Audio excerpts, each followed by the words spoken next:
Parashá Vayetze, Sefer Bereshit, capítulo 28, versículo 10 até o 32, versículo 2. Hoje nós vamos estar falando o resumo da quarta aliá, que vai de Gênesis 30, 14 até o 27. E assim inicia o passuque: as mandrágoras e a negociação entre Lia e Raquel. Rubem, filho de Lia, encontra mandrágoras e Raquel pede a Lia que dê a ela as mandrágoras. Lia responde com amargura: pouco te parece teres tomado meu marido e ainda queres as minhas mandrágoras? Lia então entrega a Raquel as mandrágoras e compra, entre aspas aqui, a companhia de Jacó naquela noite, oferecendo as mandrágoras. E Jacó dorme com Lia e ela concebe. Lembrando aqui que Jacó amava Raquel. Lia não tinha o amor de Jacó, embora Lia deu mais filhos a Jacó do que Raquel, mas o amor de Jacó era para com Raquel. As mandrágoras no Oriente Antigo eram consideradas plantas associadas à fertilidade. Eram vistas como algo que poderia ajudar mulheres estéreis, uma crença popular, mas não um ensino bíblico. Raquel, estéril, vê nas mandrágoras uma possível solução para a sua infertilidade. Lia sente-se roubada desde o início. O amor de Jacó sempre foi de Raquel. E Raquel, por outro lado, sente-se inferior por não poder gerar filhos.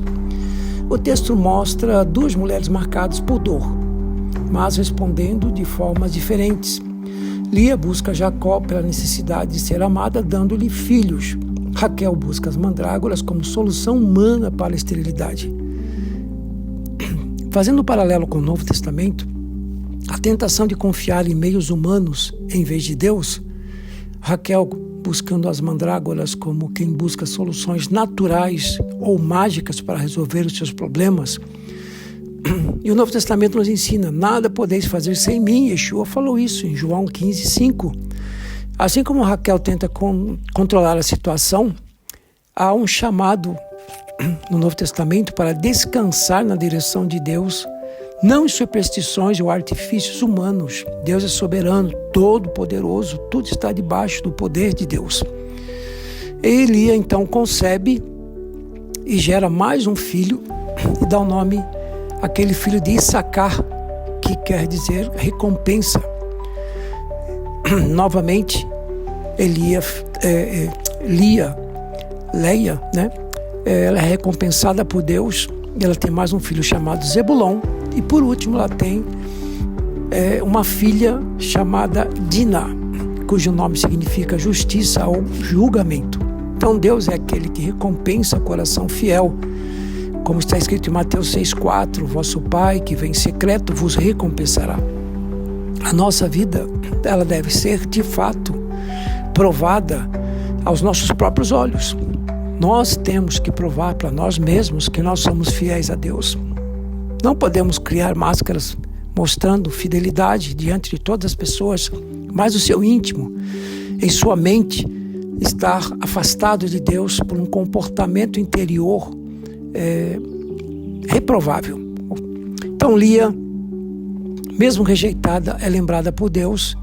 Isso nos faz lembrar que a honra vem de Deus e não de homens, como diz em 1 Pedro 5,6, humilhai-vos para que Ele vos exalte, porque Deus resiste aos soberbos e dá sua graça aos humildes.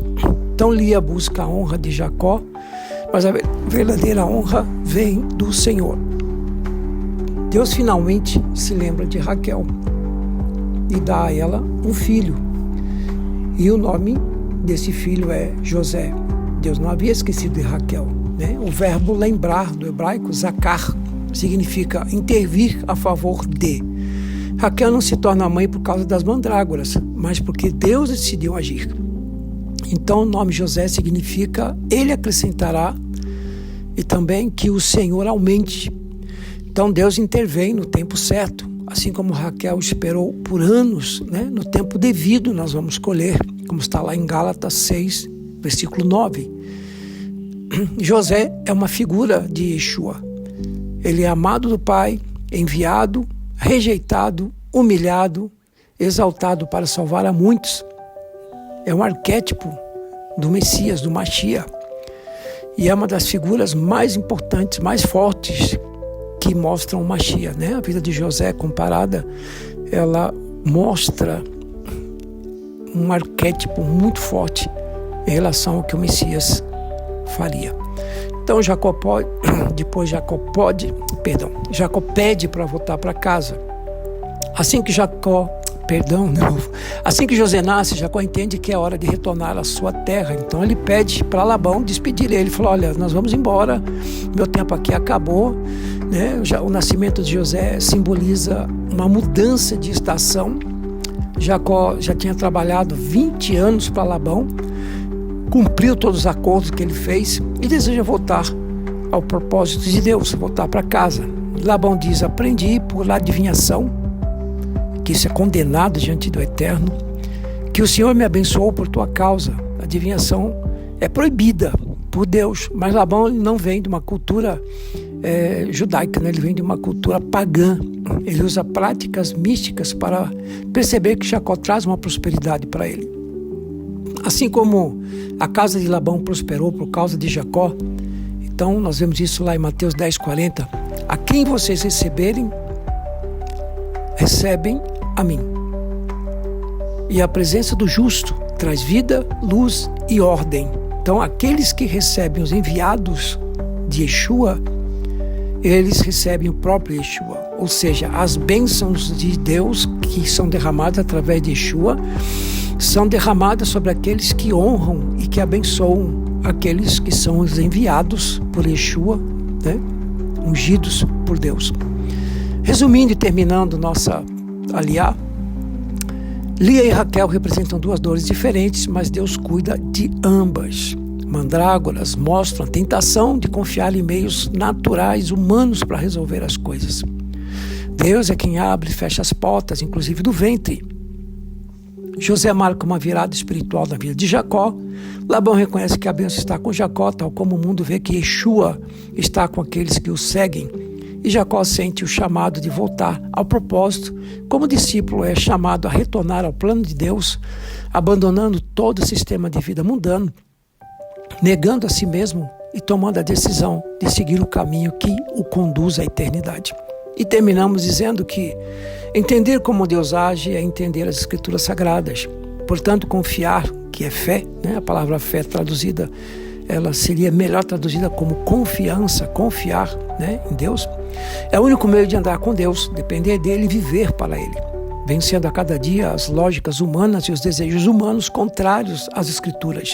Você pode, por uma decisão particular, hoje, agora, ordenar a sua alma a ser fiel e pagar o preço de deixar o sistema, entre aspas, e começar a viver de forma que a sua vida condiga com o que você quer de Deus para a tua vida, ou seja, a vida eterna.